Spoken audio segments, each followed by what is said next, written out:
आपको बताते हैं कि बांग्लादेश में हिंदू अल्पसंख्यकों के खिलाफ जारी अत्याचारों के बीच भारत सरकार ने गुरुवार को राज्यसभा को बताया कि बांग्लादेश में अल्पसंख्यकों पर हमलों की घटनाओं पर भारत की नजर है। नई दिल्ली में इस मुद्दे को ढाका के अधिकारियों के साथ लगातार उठाया है। साथ ही विदेश मंत्री कीर्तिवर्धन सिंह ने लिखित उत्तर में कहा है कि भारत की अपेक्षा है कि बांग्लादेश की अंतरिम सरकार इन घटनाओं की गंभीरता से जांच करेगी और अल्पसंख्यकों के खिलाफ हत्या, आगजनी और हिंसा के सभी अपराधियों को बिना किसी बहाने न्याय के कटघरे में लाएगी।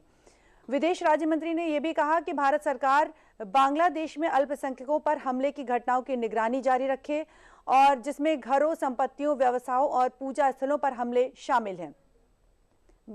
भारत ने बांग्लादेश के अधिकारियों के साथ अल्पसंख्यकों की सुरक्षा के कई मुद्दों के मौकों पर राजनीतिक और कूटनीतिक असर पर लगातार सवाल उठाए हैं।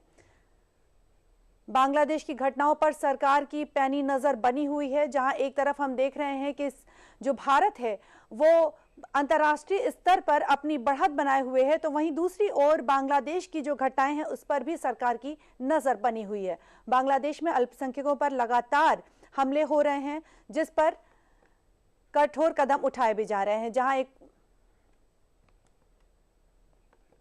और इस खबर पर वरिष्ठ पत्रकार वीएन भट्ट जी हमारे साथ जुड़े हुए हैं, आइए इनसे जानते हैं।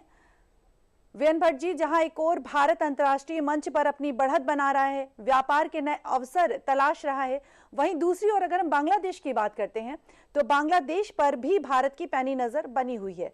जिस तरह से वहां पर हिंदू अल्पसंख्यकों पर हमले हो रहे हैं, उसको लेकर आप क्या कहेंगे? देखिए, मोहम्मद यूनुस 5 अगस्त 2024 को सत्ता पलट के बाद सत्ता में आए थे जी। और ये पश्चिमी देशों के समर्थन से सत्ता में काबिज हुए थे।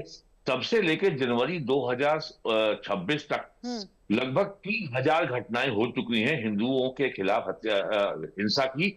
उसमें उनके घर तोड़े गए हैं, उनको लूटा गया है, उसमें महिलाओं के संग के संग दुष्कर्म हुआ है, मंदिर तोड़े गए हैं, मंदिर जलाए गए हैं। फरवरी 12 को वहां चुनाव होना है, जो कि बांग्लादेश की संसद का 13वां चुनाव है। और बांग्लादेश में इस समय जो इस्लामी कट्टरपंथी पार्टी है, जमाते इस्लामी, बहुत मजबूत है इस समय, और उसको पाकिस्तान की आईएसआई का भी समर्थन मिल रहा है। इस नाते वहां को टारगेट किया जा रहा है, धमकियां दी जा रही हैं कि यदि आप हमारे साथ नहीं आएंगे तो आपको इसके इसके परिणाम भुगतने पड़ेंगे। तो कल विस्तार से विदेश राज्य मंत्री कीर्तिवर्धन सिंह ने राज्यसभा में इसका उत्तर दिया है और उन्होंने कहा कि भारत सरकार ने लगातार अपनी चिंता को बांग्लादेश सरकार के साथ उठाया है और सरकार लगातार पे नजर रखे हुए है और सिचुएशन को हम मॉनिटर कर रहे हैं। तो ये जो है सरकार की ओर से सबसे स्पष्ट और बड़ा कैटेगोरिकल बयान कल आया है कि सरकार बांग्लादेश में हिंदुओं के खिलाफ हत्या के प्रति उदासीन नहीं है और यदि आवश्यक होगा तो सरकार उसके लिए डिप्लोमेटिक या अन्य कार्रवाई भी कर सकती है। और चूंकि भारत के पश्चिम बंगाल में भी इसी साल चुनाव होना है अप्रैल में, इस नाते पश्चिम बंगाल में भी बांग्लादेश की घटनाओं का असर पड़ता है लॉ एंड ऑर्डर पर, सामाजिक व्यवस्था पर। इस नाते भी भारत की चिंता बढ़ जाती है कि यदि बांग्लादेश में हिंदुओं के खिलाफ हिंसा का